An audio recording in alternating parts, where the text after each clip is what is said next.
Oh no. Makeup जरूरी है या नमाज? वीडियो को पूरा देखना। अब क्या हुआ? वो नमाज का टाइम हो गया और वजू करना तो मैं भूल ही गई। तो कोई बात नहीं, बाद में पढ़ लेना। तुमने तो मुझे ऐसे डरा दिया जैसे पता नहीं क्या हो गया हो। मगरिब का वक्त निकल रहा है और मेरी मगरिब की नमाज ऐसा हो जाएगी। मैं ये नहीं कर सकती। मैं वजू करके आती।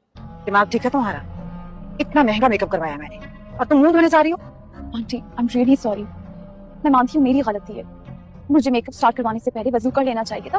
पानी मेरे जहन से कैसे निकल गया? इतनी बड़ी बात मैं कैसे भूल सकती हूँ? अब जब मुझे याद आ गई है तो मैं अपनी नमाज कज़ा नहीं कर सकती। तो कोई बात नहीं, एक दिन कज़ा नमाज पढ़ लोगी तो कोई फर्क नहीं पड़ेगा। आंटी नमाज फर्ज है, किसी भी हालत में माफ नहीं है, बीमारी की हालत में भी नहीं। मैं तो फिर भी ठीक ठाक हूँ। तो खुदाया, इस लड़की को मेरी नाराजगी की कोई परवाह नहीं है और जो हॉल में इतने गेस्ट बैठे हुए हैं उनकी भी कोई परवाह नहीं है। आंटी मुझे अल्लाह के गज़ब से डर लगता है। ठीक है, जैसे तुम्हारा दिल चाहे वैसा करो, लेकिन याद रखना अब खुद ही तैयार हो, मेरी बला से जैसे भी तैयार होता हूँ। मैम कोई इशू नहीं है, मैं इनका मेकअप दोबारा कर दूंगी। दिमाग ठीक है तुम्हारा? पहले मैंने तुम्हें इतनी पेमेंट की है, अब दोबारा करूंगी? आप बेफिक्र रहें, मैं दोबारा चार्जेस नहीं लूंगी। मैं अपनी मर्जी से इनका मेकअप करूंगी। जज़ाकल्लाह। मैं जल्दी से वज़ू करके आती हूँ।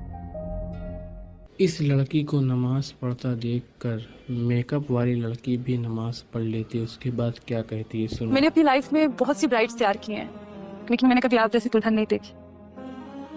लड़कियों को बस ये शौक होता है कि वो दुल्हन बनकर खूबसूरत नजर आए। जरा सा मेकअप इधर उधर हो गया या लिपस्टिक का शेड खराब हो गया तो बस लड़ना झगड़ना शुरू कर देती है। लेकिन मैंने अपनी लाइफ में पहली बार किसी ऐसी दुल्हन को देखा है जो अपनी नमाज के लिए झगड़ा कर रही। आई एम रियली सॉरी, गलती मेरी है और मेरी वजह से आपको भी परेशानी होगी। मुझे मेकअप करवाने से पहले वज़ू कर लेना चाहिए था। इट्स ओके मैम, हमें दुनिया की कितनी टेंशन होती है, बस लोगों का खौफ होता है। काश मेरे दिल में भी आपकी तरह अल्लाह की मोहब्बत और अल्लाह का डर हो। हमारे लिए कितना आसान है नमाज छोड़ देना। हम जरा से मसरूफ हुए तो कोई बात नहीं, नमाज छोड़ दी। पानी नहीं है, नमाज छोड़ दी। घर में मेहमान आ गए तो बस नमाज छोड़ दी।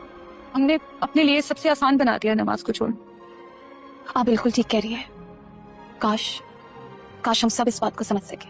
आज से मैं भी अपनी नमाजों का इसी तरह ख्याल रखूंगी जैसे मैं अपनी कीमती चीजों का ख्याल रखती हूँ, और इस दुल्हन को मैं हमेशा याद कमेंट करके बताओ क्या आपके घर में ऐसा कोई है जो